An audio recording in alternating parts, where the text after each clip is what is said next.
Good morning and welcome to today's webinar, Best Practice Outdoor Youth Development Programs. My name is Severia and I'm the Communications Manager for Transforming Youth Outdoors, also known as TYO. For those of you that are new to us, TYO was created to scale the impact of outdoor youth development and transform the lives of youth by providing best practice tools and support to individuals and organizations working with youth in the outdoors, such as yourselves. We're a free technology platform that enables those in the field of outdoor youth programming to learn, share, network, and build upon successes. Membership to TYO is free, and you can sign up at mytyo.org. Our webinar series is just one of the many ways that TYO connects you to experts and valuable learning opportunities. For today's webinar, we are excited to be presenting our topic to you in a new format. We'll be hosting a panel-style discussion with 3 executive directors of leading outdoor youth development programs, including City Kids Wilderness Project, Outdoor Outreach, and SOS Outreach. It is my pleasure to now introduce Chris Reckers, the founder of TYO, and today's moderator, who will introduce our panelists. Thanks, Severia, and thanks everybody for joining us here today. Severia, just really quickly, the webcams for Ben, Eloise, Seth are not quite showing up, so if you could monkey with that a little bit to see if we can get their beautiful faces to appear so people can check it out. So yeah, we're going to get started here. You know, the TYO platform has been launched now for over a year, and in that year we have over 1,100 members and users from over 500 organizations from 49 states and 9 countries, and a really great diverse group of folks that are all really passionate about getting kids into the outdoors. And we want to take this opportunity today to highlight a couple sort of institutional organizations that have been doing this work collectively for decades, have great track records, and there's a ton that we can learn from them. And I'm going to moderate, ask some specific questions, kind of dig in. But we're going to start, and I'd like each of our panelists to do maybe just a few minutes, kind of an elevator pitch on their organizations, their programs, what they do, what differentiates them. And so we're going to start with Eloise. So Eloise, if you could just give us an overview of City Kids and what you guys do, that'd be fantastic. Great. Hi, everyone. I'm really excited to be here and to share more about City Kids. City Kids has been in existence since 1996, so this is our 20th anniversary, and I've been with the organization for 6 years. The organization started primarily as a summer camp program, and then over the past 6+ years, we've expanded into a year-round comprehensive youth development organization. So during the school year, we're actually based in DC, and we run after-school programs, weekend outdoor adventures, and then college prep and job training programs for our older youth. And then in the summer, we moved to Jackson Hole, Wyoming, where we run summer camp for our DC youth, as well as career exploration, internship, and job training programs as well. And so we serve 130 under-resourced DC youth, and we work with them starting in the 6th grade. So they join us as 11-year-olds. And then we provide programming and support through middle school, through high school, and into their early 20s. Our goals are to build resiliency, broaden horizons, and ensure skills for success. And our goals for our kids in the long term is that they graduate from high school or earn their GED, that they become involved and connected members of their community with the understanding that none of us can do this alone, and so being able to ask for help and offer support is critical. And that right after high school, they either go directly onto post-secondary educational opportunities or other career training programs or straight to employment. And I'll leave it at that for now. Great. Thanks, Eloise. I think our next one on the queue is it Ben? Can you advance the slide? Yeah, Ben and Outdoor Outreach. Fantastic. Thanks, Chris. And it's an honor to be with all of you here today. And actually, Outdoor Outreach was founded in 1999 by Chris Reckers, really as a way to reach the most vulnerable youth here in San Diego and use the outdoors, really as a mechanism to inspire them to see possibility and opportunity in their lives. So this year, we're going to be serving 1,400 individual youth through about 400 different programs in and around the San Diego area. So here we're really blessed with year-round outdoor aquatic activities as well as mountain, desert activities. And we really use those programs to provide positive opportunities and supports for youth and really help them overcome significant risk factors like family dysfunction, homelessness, foster care, refugee status, belonging to communities with high rates of substance abuse, violence, unemployment. And through pre and post surveys, we measure changes associated with our programs in terms of youth self-efficacy, social competencies, and optimism for the future. One of our kind of most innovative programs that Chris started is our leadership program, where youth that enter the program as participants can apply to get trained up into being instructors for us. And that's a comprehensive training program with a civic engagement program that we call Outdoor Voices, which is really connecting them to how to use their experiences in the outdoors to inspire others, to increase access for underserved youth to the outdoors. And through that program, we currently have about 60% of our paid field staff came into that program through our leadership program. Looking at some of the results of our program, about 97% of our after-school program seniors graduate from high schools with relatively low graduation rates. A high percentage go on to attend a four-year university, community college. And I think it's really a testament to how the outdoors can be a tool to address some of our community's most critical needs in terms of academic success, engaging youth with positive peers and role models, and to opportunities for career development and job opportunities. So the community in which we're based here in San Diego has about a 40% unemployment rate among young adults. And so that's something that we're directly addressing through our leadership program as well. Thank you. Great. Thanks, Ben. And Seth? Hi, everybody. Seth Ehrlich from SOS Outreach, and we were founded in 1993, and very similar to City Kids and Outdoor Outreach. We are a long-term youth development organization that integrates outdoor activity, both winter and summer, along with service to the community, leadership development, and goal setting to promote long-term success for underserved youth. And we do that by capturing kids early in 4th to 6th grade and then keeping them through high school graduation with progressively increasing responsibilities. And when they get into that sophomore through junior or through senior level in high school, they become junior mentors in our program and giving back. But throughout all of what we do, there's winter and summer activity, working with about 5,000 kids at 10 sites, mostly in the western U.S., that we're serving, and we're very excited to have just crossed a major milestone of 50,000 kids served since our founding in 1993. Wow, congratulations, Seth. Thank you. And real quickly, to get also an idea of the scope of your organizations, maybe starting with you, Eloise, like how many staff members, paid staff members, how many volunteers do you have? Just to give folks a sense of the scope of your operations. Great. So we're about 8 full-time staff right now, and then during the school year we hire an additional 10 to 15 part-time staff to support our after-school and weekend outdoor adventures, and then this summer we'll hire an additional 20 or so summer staff. Ben? Sure. So currently we're at 11 full-time staff, about 25 part-time field staff or instructors, and we count on about 130 core volunteers also to support our programs. Got it. And Seth? And it's about 12 full-time staff across locations, 220 guides between winter and summer, and then 250 mentors and about 500 volunteers annually. Awesome.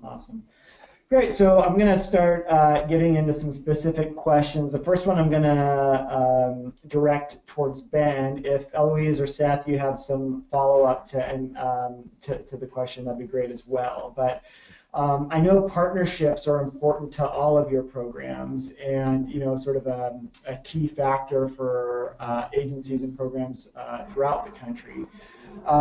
Ben, I know you've had a lot of success developing partnerships with government agencies and officials specifically. Can you tell us a little bit about those, how those partnerships develop, and maybe some other examples on how outdoor outreach has leveraged different partnerships in the community?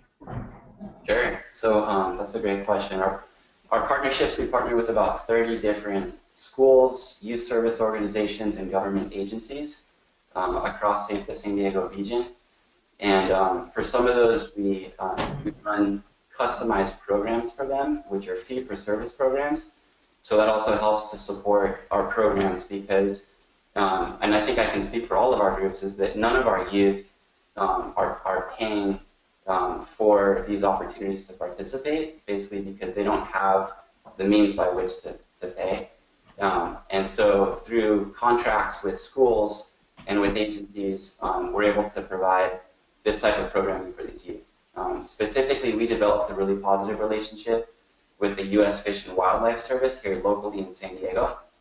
And they have a very innovative program called the Urban Wildlife Program, where San Diego is one of the chosen cities really to roll this out across the country. And it's really specifically aimed at how do you engage diverse urban youth in the outdoors, really to understand through experiential activities the value of these resources, and then ways that they can help protect and conserve these places. So I think from a lot of the government agencies, the land manager standpoint, whether here in California it's state parks or it's the U.S. Fish and Wildlife Service or the National Forest Service, they're all looking for ways to engage the community to understand better those resources that they're protecting and the opportunities that those resources serve for meeting critical community needs. And so through this partnership, we were able to run over 100 outings for local youth here in San Diego in and around the refuge system. And the U.S. Fish and Wildlife Service has paid for that. And so what that has really allowed us to do is to create new partnerships with other schools and youth service organizations that previously didn't have the resources to contract with us. And so essentially we could use funds from the U.S. Fish and Wildlife Service to create a pilot program for these schools to really show them, with very little investment on the front end of their part, the value of our programming. And then from there, we're working with them to continue those programs through grant opportunities, through additional resources that they can secure. Great. And do you find, and this could be for Seth or Eloise as well, are you finding in the last number of years a bigger emphasis from government agencies to want to partner on initiatives like yours? And how would you suggest, for folks across the country, like what's the best way to try to engage and build partnership and find similar opportunities like you just mentioned in their communities? Sure, and I can address that real quick. I think all of these land management agencies, they've kind of they know that they've been stuck kind of in the mode of doing the same thing over and over again, and yet they know in order to stay relevant to our communities and the needs of the communities, that they need to look at engaging a new demographic. And specifically that demographic in our case has been urban diverse youth, who are typically not your park users when you look at state parks or national forests.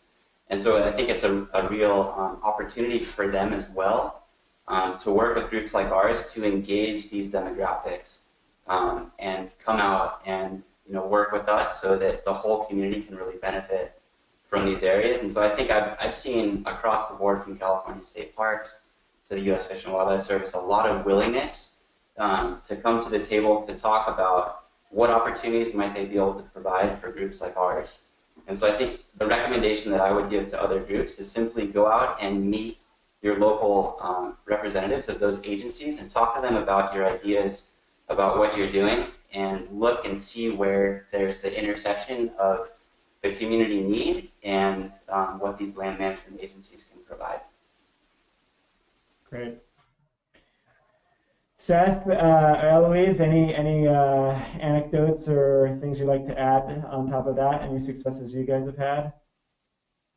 We've had at SOS not as much success with land management agencies. A lot of our partnerships, and it touches on the opportunity that exists in programs, particularly outdoor programs like the three of us, where you're able to tap into a passion, and that passion opens up some new opportunities, whether with corporations or otherwise, of these unique individual sports that people are extremely dedicated to. And so whether that's corporate partners, individuals who provide the activities that we're offering, from stand-up paddleboard providers or otherwise, and they get really excited because we're introducing a generation that wouldn't have access to these activities otherwise, and they're very interested to partner.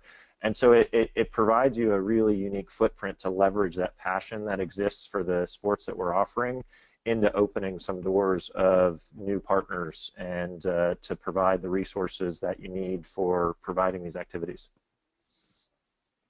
I also wanted to share about a couple of specific partnerships that we're really excited about right now. One is more programmatic, and so it's a new partnership with the National Park Service. We were selected for a Centennial Challenge grant, which is really exciting. And through that, we're going to be actually having a halftime park ranger in our office directly supporting our programs and getting our kids and families outside in wilderness spaces close to our DC home base, which is really exciting. And then kind of separate from programmatic partnerships, we've had real success with focusing on capacity building partnerships. So we had a 2-year partnership with an organization here in DC called Fair Chance, and they worked in depth with us to really build out our systems as an organization. So looking at our evaluation system, financial systems, our board, leadership development, HR resources, and that was really transformational for us as an organization, really digging deep into that general organizational capacity building work. And then in the past year, we have a new partnership with Boston Consulting Group, and they've been working with us over this past year and helping us build out our next 3-year strategic plan. And that, again, has been really incredible for us as an organization to have that kind of access to resources that we wouldn't otherwise have. So I think a large part of what I'm doing when I'm out at events or conferences or workshops throughout the city or nationally is really looking to connect with people who are interested in this type of work, and whether that's partnering with us programmatically or more behind the scenes and helping to shape the future of the organization through capacity building. That's been really helpful for us. Great, thanks guys. So now I'm going to move on to another question, and I'd probably like all of you to touch on this one. You know, because beyond the successful impacts of your programs and your leadership there, one of the things that really sets you apart is your successful fund development efforts. And each one of you is only, you know, one of a handful of organizations in this sector that, you know, have budgets over $1 million, which is, you know, a huge success. And so if each one of you could take some time and just kind of, for everybody, break down your revenue streams by percentage and how you're getting at these budgets.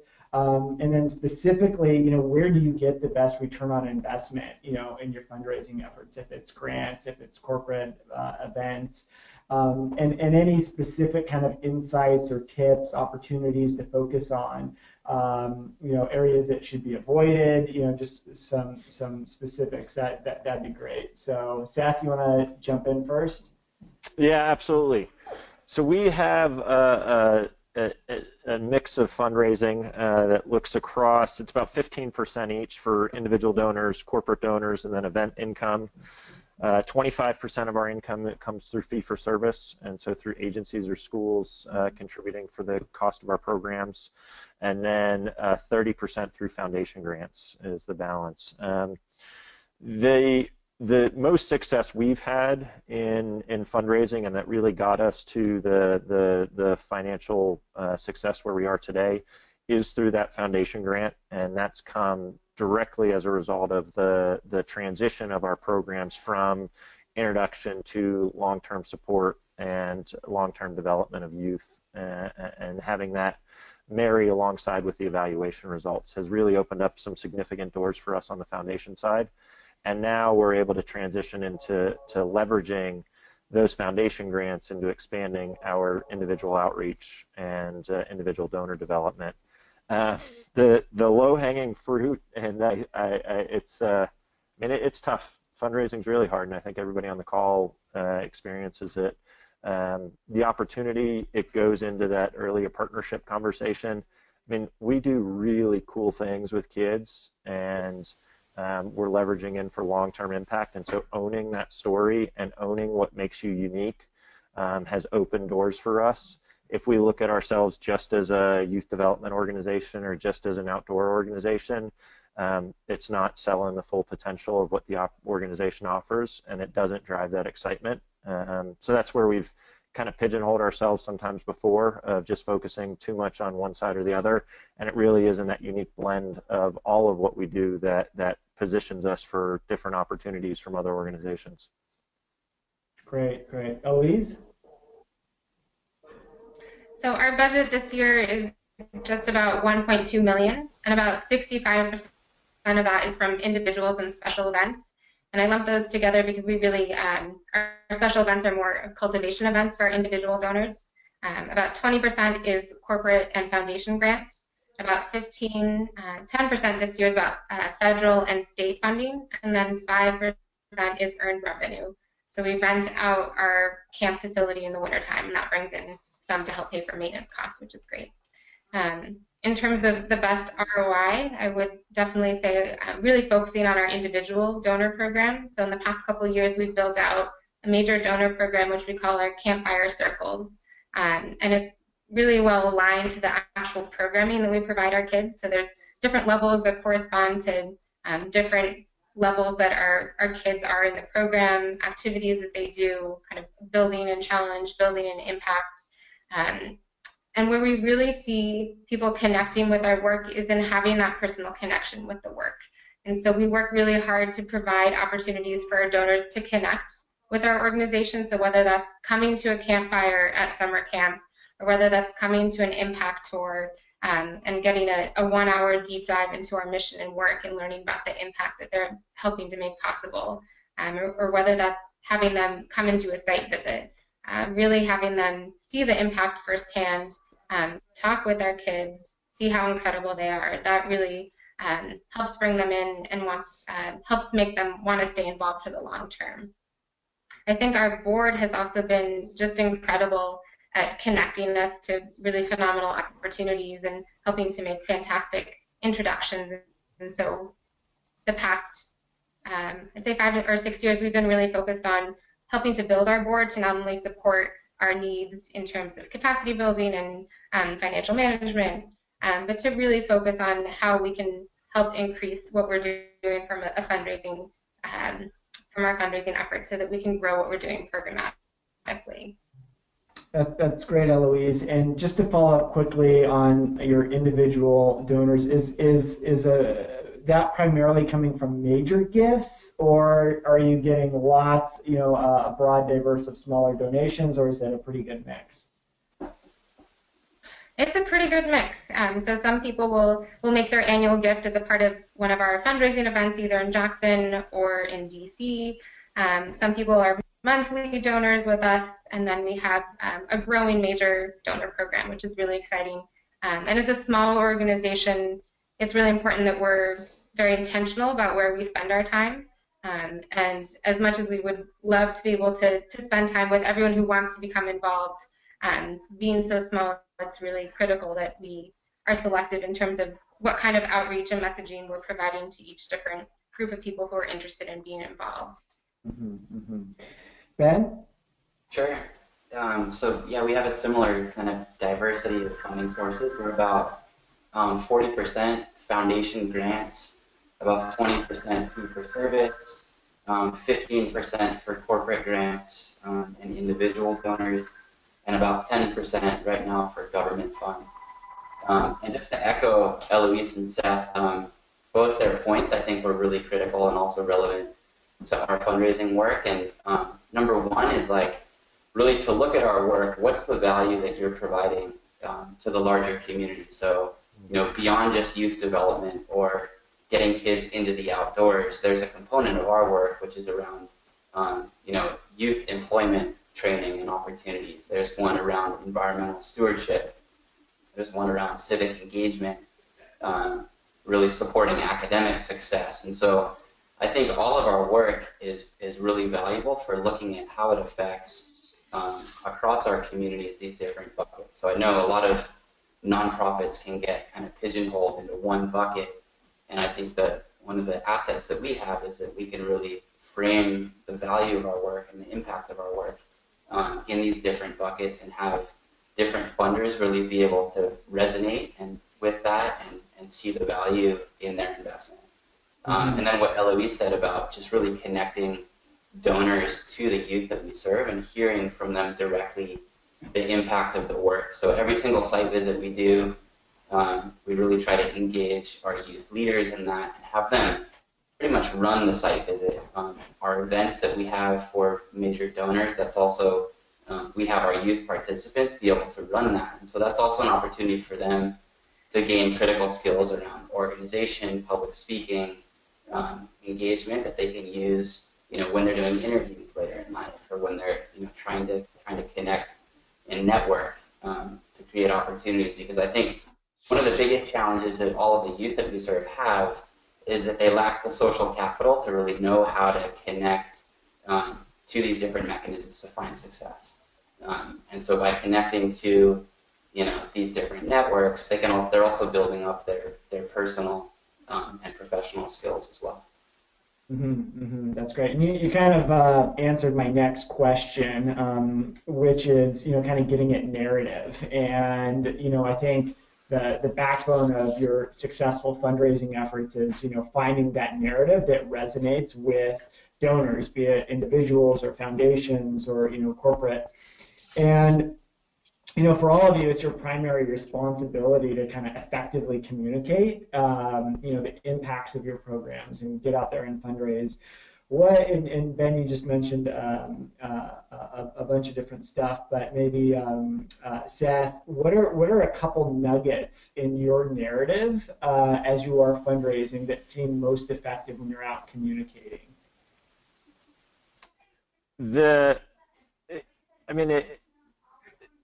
Not unique to us. It absolutely is. It's how do you highlight the impact of your programs, and what are those demonstrations of your program impact across those different sectors, and really having those narratives prepared when you go into a meeting, because as Ben highlights, there are going to be people who are going to be more interested in service as a part of the package of what you provide, or in the leadership training, or in the successful graduation from high school, or it's going to be in the outdoor activity and how kids are getting in the outdoors who have never been out there before. And if you can drill down to have not only your organizational overview and demonstration of impact and who you are as an organization and the numbers of youth you serve and where, but also being able to have supporting information that's specific and tangible against each of your priorities has really helped me. So then you're able to connect when you hear that funder or organization really resonate with one of those specific areas of your curriculum. You're able to pull out a really specific example that connects that dot for them, so they can understand, oh, that's exactly what a service project is for SOS, and this is how the youth get involved, or this is what youth leadership means for the organization, and they have a better understanding versus just saying, this is what we do and this is how we do it. And then it sounds like you all have both the quantitative and the qualitative anecdotal stuff that you kind of maybe have in a quiver of tools that you're using when you go out and talk to folks. So Eloise, any specific nuggets that you found resonate?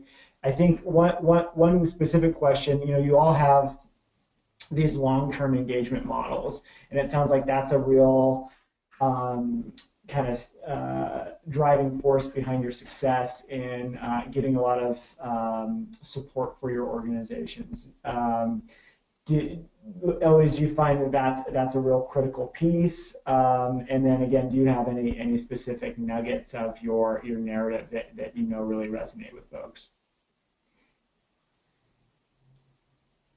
Absolutely, and I think a lot of what has been working for us is really echoing what Seth just shared around being able to share the impact that we're having. So several years ago, we went through an in-depth process to create a new evaluation system and long-term goals, short-term goals, medium-term goals for each of our programs, and then for the larger organization. And being able to share that kind of data with our funders has been really incredible, both for us as an organization and also for people to want to sign on to that kind of impact and to help make that possible.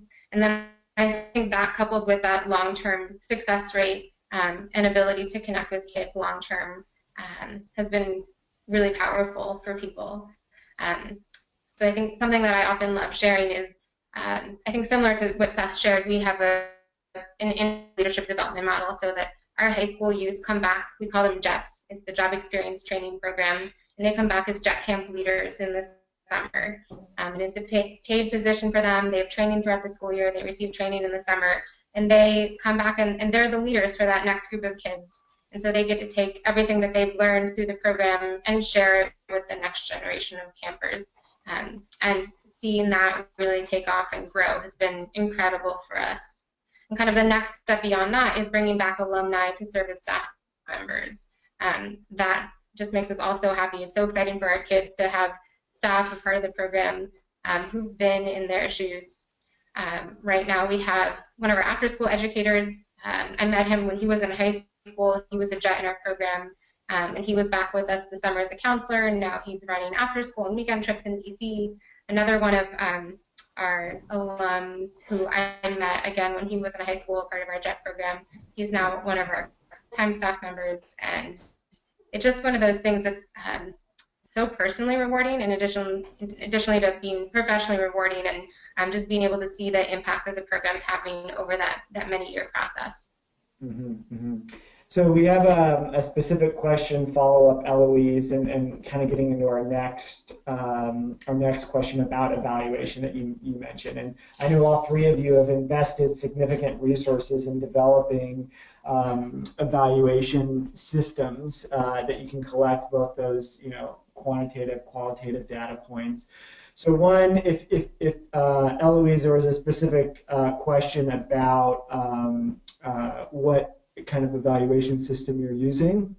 And I'll follow up with Seth and Ben on this as well, because I know you've done a lot of work on this. And also,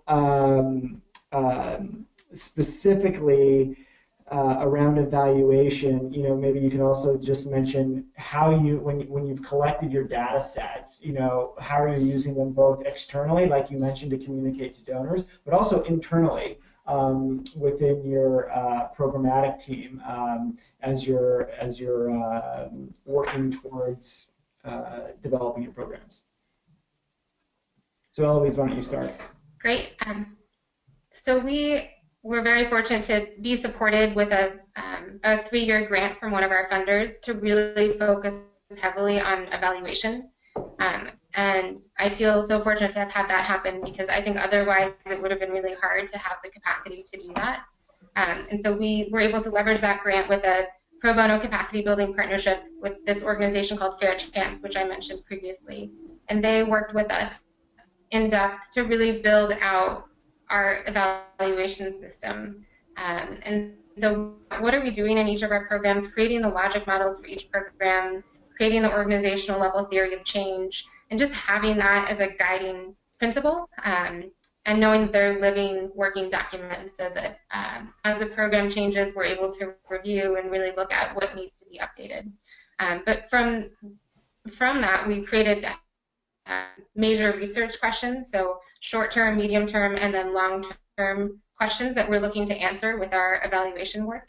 And then to answer those questions, we have a set of measurement tools. And so that is really things that we were already doing with our kids, and then adding a few things that would really help make our system much more robust. So we ended up, before we had an internal survey that we used, but it was mostly qualitative feedback from our kids, and that was incredibly helpful, but wasn't really helping to support our long-term evaluation goals.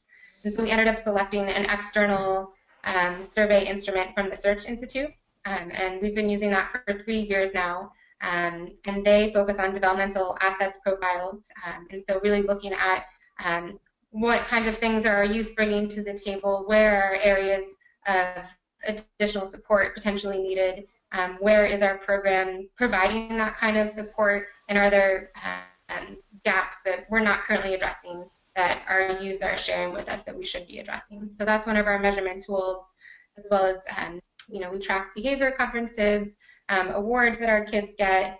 We have our staff do daily check-ins with our kids, so that all gets kind of wrapped up into the larger evaluation work, as well as our attendance data. So our kids who are attending more often, are they having a stronger impact towards our longer-term goals?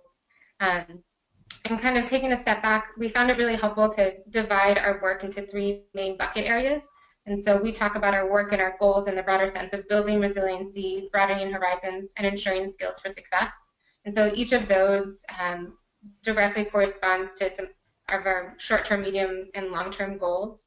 And so our staff, when they're thinking about, how am I going to run this program activity today? What do I need to focus on in the debrief?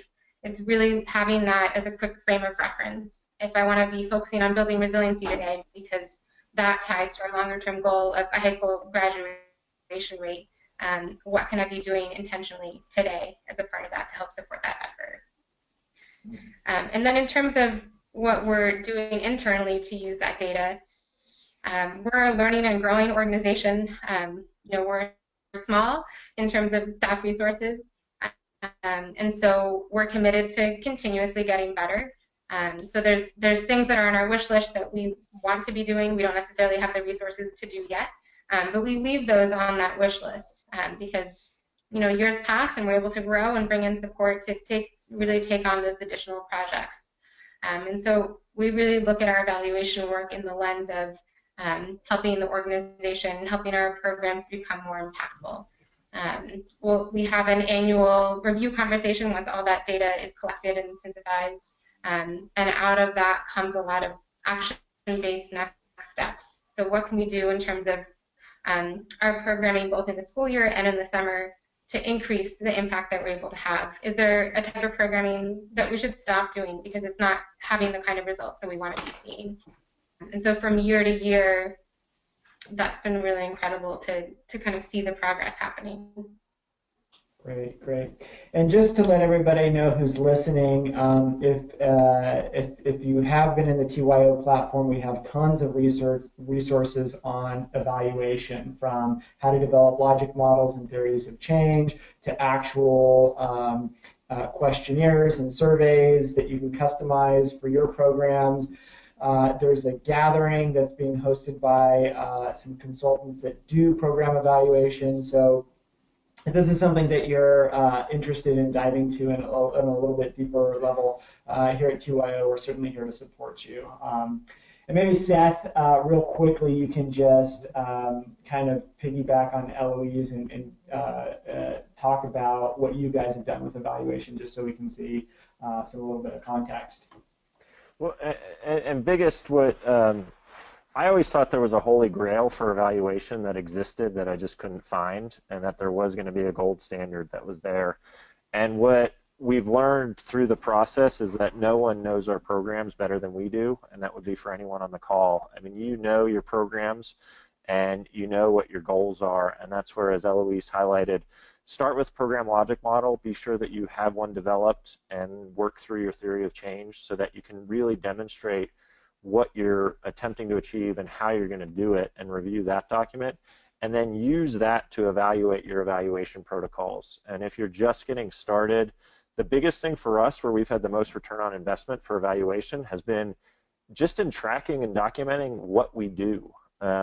How many kids, how many days of activity, how many hours of service, how many hours of leadership, across what locations, and what are the demographics of participants who we're seeing, who are we serving, how have those changed. And so starting there from a baseline, and you can then leverage that into additional understanding when you review those goals of, okay, is there a tool that's out there? Should we be working with someone to create a tool because our goals are not in alignment with some of the other resources that are available? But definitely starting at the goals, understanding what your delivery is, and then identify what resources are there for quantitative and qualitative has been the biggest for us. And then you develop out a whole portfolio of evaluations that really support that knowledge that you need to gather to make good decisions about your programs. Great, thanks for that. And again, just to reiterate, we have a whole suite of resources on evaluation in the TYO platform. We have past webinars that we've done that you can go back and reference and just reach out to us, and we can make sure to get the right resources in your hands. Next question, Ben, maybe you can take the lead on this. You know, I know all of you are focused on working with diverse populations of kids. What do you do organizationally to ensure that your programs are culturally relevant and inclusive to the youth you serve, and sort of not positioned as, you know, missionary work, white folks going out going into the inner city, helping these kids? You know, what do you do from a staffing, hiring, training, program standpoint to address that? Yeah, it's a great question. So I think, you know, all of us can agree that that's one of the biggest challenges that we face collectively in terms of, you know, who has access to the outdoors, who doesn't historically, and there's a lot of just systemic reasons for those discrepancies and those inequities. And so currently, if you look at, you know, we throw a job application out there for a field staff or a program coordinator, and 99% of our applicants are going to look like us because that's their life experience, and those are the people that oftentimes can, you know, if they've had those opportunities in the outdoors, they already understand the value of it. And so that's an issue we're taking very seriously, and one of the ways we're doing that is through the leadership program that I mentioned, where we're really trying to create a pipeline within Outdoor Outreach to get young youth that are inspired by the outdoors, who are diverse and come from these communities, to be connected to opportunities to work and find careers in the outdoors. And so, you know, beyond employing a bunch of them here at Outdoor Outreach, we've also sent some to the National Outdoor Leadership School where they're working, or to REI, or to YMCAs. And what we've found is that they've been able to use their experience here at Outdoor Outreach to really go out and carry that experience into their other jobs that they have. And so I'm hoping that, you know, through all of our work, we're really inspiring the next generation that will be more diverse and represent kind of more of the traditionally underserved communities, and inspire them to connect the careers in the outdoors. And so we get, you know, 50% of applicants represent, you know, the communities where we're working in the future. Good, good. And then we have just a question follow-up pop up here. Specifically now around diversity, given the white presence we're talking about, how have you identified and recruited board members and executives on your team? So that's also for anybody to jump in on or add to what Ben just mentioned. For us, a lot of it comes through how, it just has been highlighted, how can we develop that within the organization?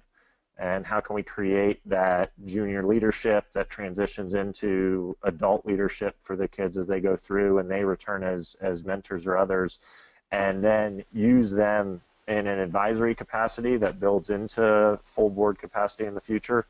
I mean, it's tough. The industries we're in are predominantly white, and we need to challenge ourselves as to how we can shift that. And the best way, we have this large resource of kids available to us that we can develop into and really leverage that passion in a different way to then give back and be a part of the industry. And I wanted to I just want to say really quickly that one of our board members was a graduate of one of our after-school programs, and so she went off to UC Berkeley, came back to San Diego and started working, and so we were able to re-engage her and connect her to the organization as in kind of a governance role. So now she's a board member. And I think that's really helpful because she gives a lot of insight to the rest of the board around, you know, some of the issues that the kids are facing and what it's like to be a participant. That's really helpful. Eloise?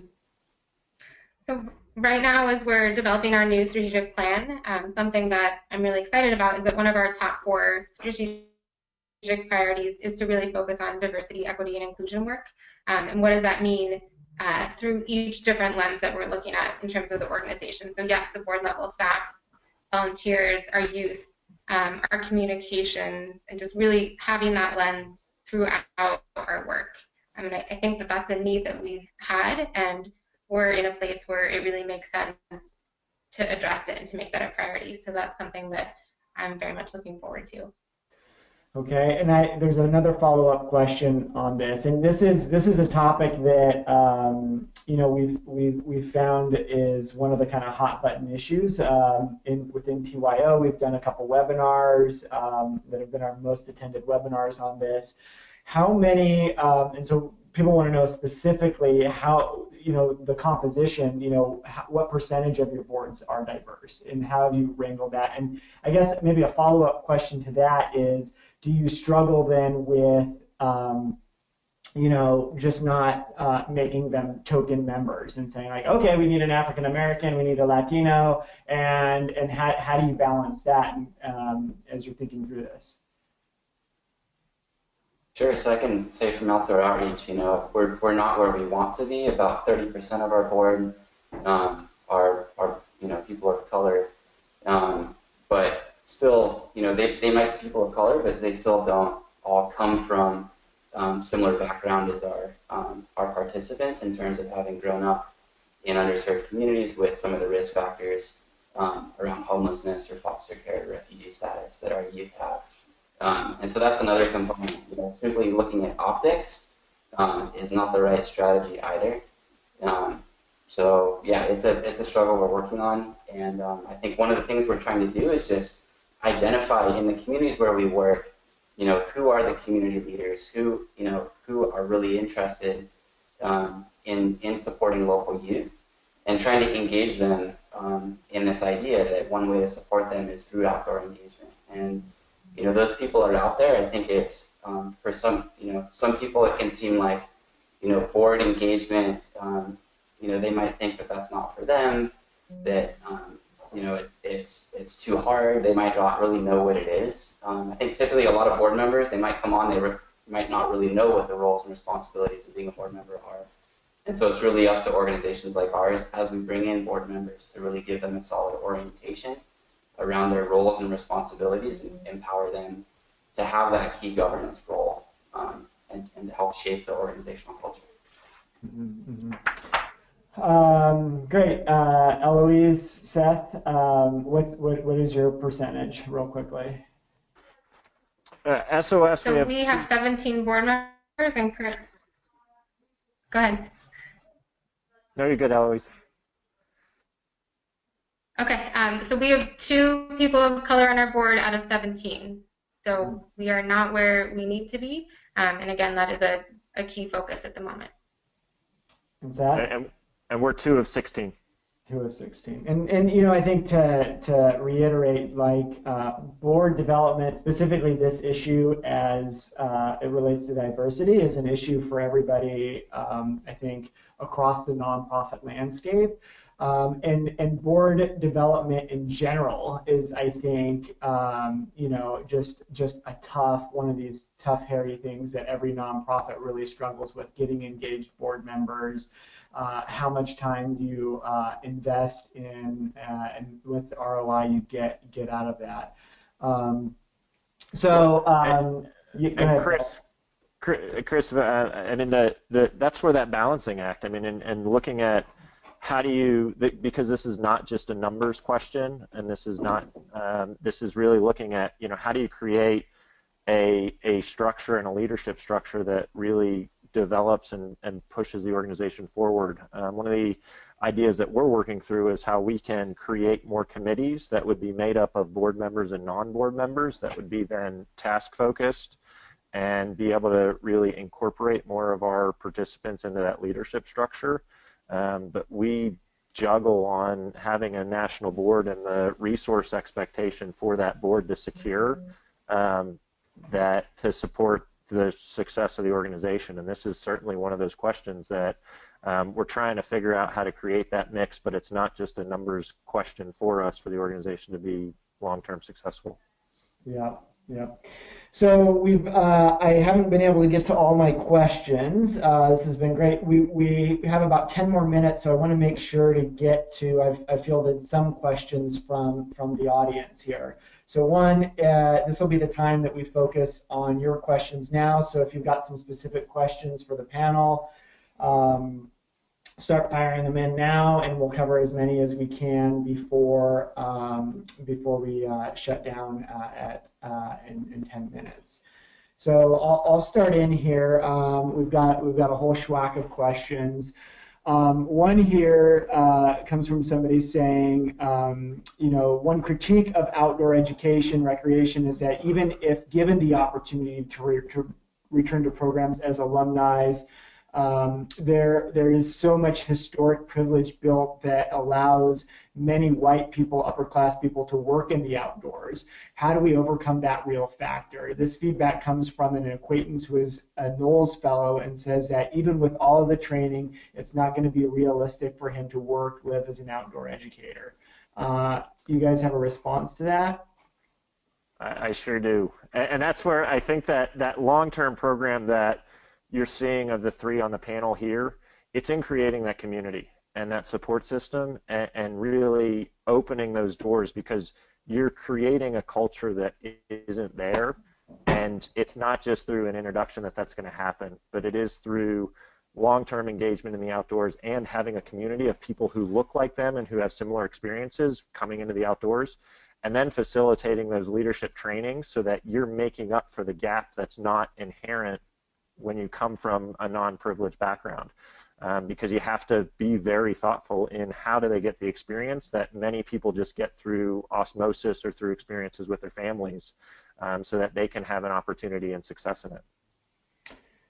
And I think if I can add really quick, I think also one of the privileges that we have, and I've also seen this in the environmental field, where diversity, equity, and inclusion is also a serious issue, is that a lot of us have had the privilege of being able to go into relatively low-paying nonprofit work, and that, I think that needs to change in terms of how we compensate people that are working in the nonprofit sector as well, because some of the smartest youth that we work with, they go to their parents and they talk about wanting to work for outdoor outreach, and their parents are like, why would you want to do that? How is that going to pay the bills? Like, that's for white people who can afford to do that. And so I think that is a real issue, both with the environmental and with the outdoor world, about who is getting involved in this, what opportunities exist, and how are we really incentivizing people to come into this field and feel like they can raise a family and make a living from it. Mm-hmm. Great. Specific question for you, Eloise, a follow-up. You mentioned working with BCG, and maybe to all of you as well. The specific question, are they doing that for free? And then for all of you, I know you've all developed partnerships with different consulting groups, gotten funders to pay for things. How have you managed getting some of that outside capacity building support for your organizations? Great. So yes, we are very lucky to be working with Boston Consulting Group for free. This opportunity came to us through a previous pro bono consulting partnership that we had, again, with this organization called Fair Chance. And as an alumni of their program, we were able to apply for this pilot program working with BCG, and it's been incredible. But that's something I'm always on the lookout for, in terms of how can we connect with really smart people doing fantastic work who are also interested in sharing some of their time to have a social impact. Another specific way that we've gotten capacity building funding, there was a city grant opportunity a couple of years ago to focus on organizational capacity building, and so we applied for funding through that and have been supported for 3 years on really focusing on our development capacity building. So how can we build out what we're doing from a fundraising perspective, and having funding to really seek out expert consultants to help us build out what we're already doing and take on new projects has been really transformational for us. So again, that's something that I'm just always actively looking for, because it makes a huge difference in our work and our growth. Mm-hmm, mm-hmm. Last question. Let's see, where did it go there? Do any of you use a model where students at risk of disciplinary action in schools are identified as program participants? If so, how do you find these youth? We do. Yeah. Go ahead. Oh, go ahead, Ben. Okay, I was just going to say one of our key partners is the juvenile court and community school system here. And so those youth are court mandated into certain schools because because of disciplinary actions. And also, right now we're working on developing a contract with a county juvenile facility as well. And so just that demographic, those kids, represent that. But then also we work with counselors and teachers at our different partner schools and administrators to try to identify those kids who are most at risk of dropping out maybe and who have had those disciplinary issues to get them connected to our program. And that can be a challenge.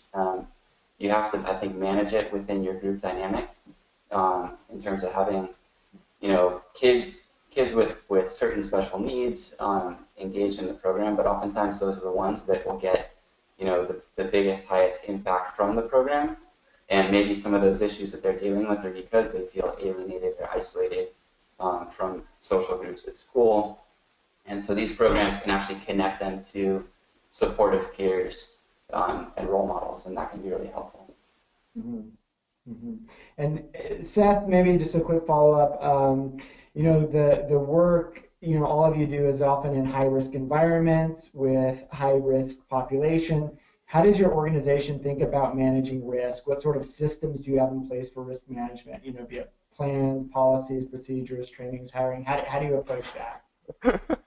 You kept layering more and more in there. I feel that webinar will start in 2 minutes. Big picture is for SOS, and this touches on that previous question too about the recruitment of kids. One of the core things for us in managing risk is that we recruit our kids in partnership with youth agencies and schools. And so we're not recruiting 5,000 kids individually. We're recruiting 250 youth agency coordinators or teachers who then act as a liaison to not only identify the kids at risk for not graduating high school and who would be the best fit for SOS, but also they have the relationships and they're the ones who are coming into the program with the kids. So you have that core component there. The bigger picture on risk, I mean, if you're going to be looking at activities as the three organizations on the panel are of producing them as standalone, it's massive. I mean, what we try to do, if you don't go into everything thinking safety first, you can get caught surprised really quickly because of that passion. And everybody comes in and they want to volunteer or work or be a mentor, and they want to ski with kids or they want to take them in the outdoors and share this passion, and they don't recognize the risk that's associated with it, and then it's not all fun all the time.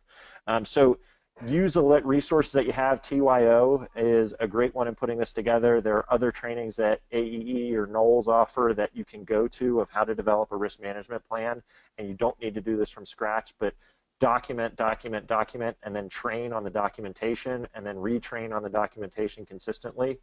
And then also, if you aren't to manage risk, if you aren't in a capacity to do the programs holistic, on your own as we are on the panel, look at partners. There are so many programs who just specialize in certain activities, and that's a great way for you to mitigate your risk. If you're a youth organization and you want to get kids into the outdoors, stand-up paddleboarding, kayaking, biking, or otherwise, there are a number of organizations out there who can do that component for you, and then you could manage and bring the kids to them, and then you could do all of the off-hill and all the relationship capacity development. Mm-hmm.